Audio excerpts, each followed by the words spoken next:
Dengan kita Nabiullah Muhammad sallallahu alaihi wasallam. Semoga kita umatnya yang hadir di pagi yang mulia ini adalah umat yang terbaik. Di hari kiamat nanti kita akan mendapatkan syafaat dan pertolongannya.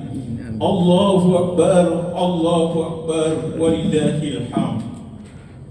Sejak fajar menyingsing di pagi hari ini sampai terbenam matahari pada tanggal 13 Zulhijjah atau yang biasa disebut dengan hari Tasyrik. Selama 4 hari kita berturut-turut berada dalam suasana Id. Id yang senantiasa tersebar dalam Islam. Id yang membayangkan betapa besar dan agungnya jiwa umat Islam yang senantiasa bertakwa kepada Allah Subhanahu wa taala.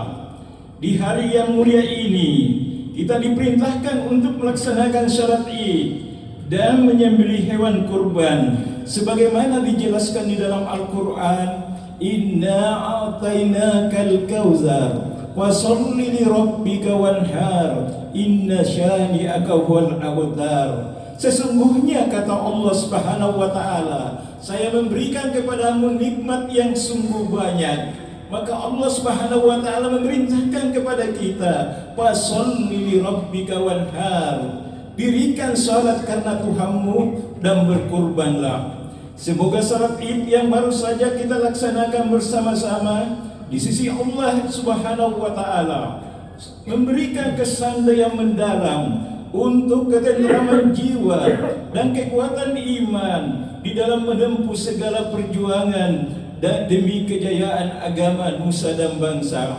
Allahu Akbar, Allahu Akbar, Allahu Akbar, walillahil hamd. Sesudah salat Id kita diperintahkan oleh Allah melaksanakan syariat kurban, yakni dengan menyembelih hewan seperti sapi dan kambing. Kurban pada mulanya berasal dari syariat Nabiullah Ibrahim alaihissalam, berpuncak kepada kerelaan akan menyembelih anaknya Ismail untuk memenuhi perintah Allah Subhanahu wa taala. Nabi Ibrahim alaihissalam diuji apakah cinta dan sayangnya terhadap anaknya melebihi dari cinta dan imannya kepada Allah Subhanahu wa taala. Rupanya Nabiullah Ibrahim rela berpisah dengan anak kandungnya sendiri asal saja perintah Allah dapat dijunjung dan ditaati.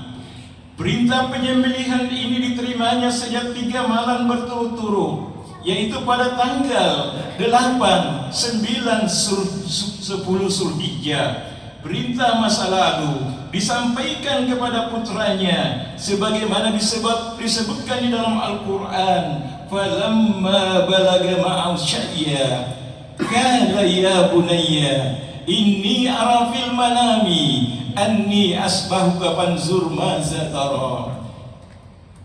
Ibrahim berkata kepada anaknya, wahai anakku yang tersayang, semalam saya bermimpi, saya diperintahkan untuk menyembelihmu. Bagaimana pendapatmu nak? Kemudian Nabiullah Ismail alaihissalam dijelaskan di dalam Al-Quran, menjelaskan lewat kita umatnya Nabiullah Muhammad sallallahu alaihi wasallam, kala ya abatib almatu maruzata jiduni insyaallahu minas sabirin.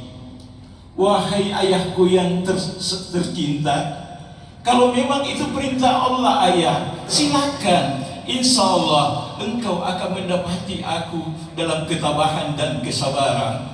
Allahu Akbar, Allahu Akbar, Allahu Akbar, walillahil hamd.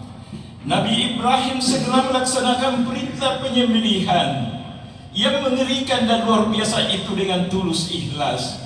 Nabi Ismail dengan tangan terikat, mata tertutup, badan terbaring, siap sedia menyerahkan dirinya untuk disembelih sebagai bakti kurban kepada Allah Subhanahu wa taala. Dengan pisau terhunus lagi tajam, Nabi Ibrahim alaihissalam berlutut sambil meletakkan pisau ke leher anaknya Ismail. dengan mengucapkan Bismillahi Allahu Akbar. Lalu pisau itu pun digesekkan ke leher Nabi Ismail. Tetapi Allah yang maha adil dan bijaksana, keteguhan iman yang suci murni yang tersemai di dada Ismail mematuhi kehendak ayahnya untuk menghampirkan diri kepada Allah Subhanahu wa taala, diterimanya. Lalu diselamatkanlah Ismail dari ancaman maut, yakni dengan menggantinya seekor kambing sembelihan. Saudara-saudara kaum muslimin yang berbahagia, penyembelihan kurban menjadi syariat Islam yang abadi sampai akhir zaman. Al-uluhiyatu li sahibiha. Kata Nabi di dalam sebuah hadisnya, barang siapa yang berkurban niat dan tulus kepada Allah Subhanahu wa taala, setiap lembaran bulunya dibalas dengan satu kebaikan.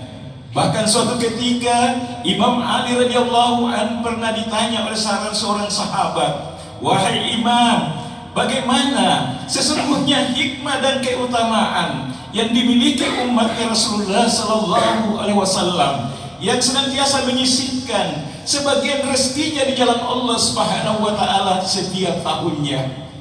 Kata Imam Ali, baru saja dia berangkat mencari hewan kurban, setiap ayunan tangannya, setiap langkah kakinya akan menggugurkan dosa-dosa yang ada di dalam dirinya. Ketika dia membayar hewan kurbannya, setiap dirham yang dia belanjakan di jalan Allah Subhanahu wa taala akan dibayar oleh Allah, akan diganti oleh Allah dengan 700 kali lipat seperti yang digambarkan oleh Allah Subhanahu wa taala di surah Al-Baqarah ayat 261.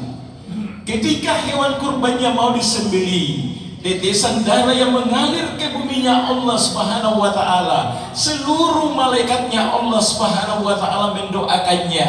Apa doanya? Para malaikatnya Allah Subhanahu wa taala yang berkurban setiap tahunnya di jalan Allah. Ya Allah, berkahi umurnya hamba-Mu ya Allah. Ampuni segala dosa dan kesalahannya ya Allah. Luaskan rezekinya ya Allah. Subhanallah. Ketika daging kurban itu mau dibagi-bagikan kepada orang yang berhak menerimanya, maka setiap daging kurban, setiap potongan-potongan daging kurban yang diberikan kepada orang yang berhak menerimanya, pahalanya seperti orang yang memerdekakan budak di zamannya Nabiullah Ismail alaihi salam. Allahu Akbar, Allahu Akbar, walillahil hamd.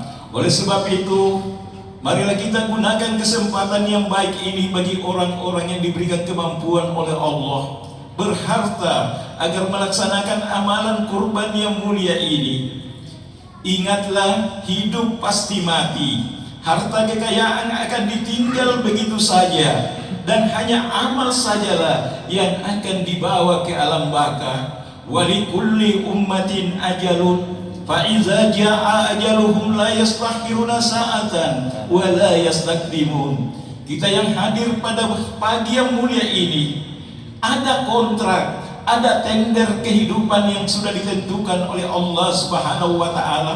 Ketika kematian sudah mendatangi kita, tidak bisa diundur barang sedetik pun, apalagi mau dimajukan.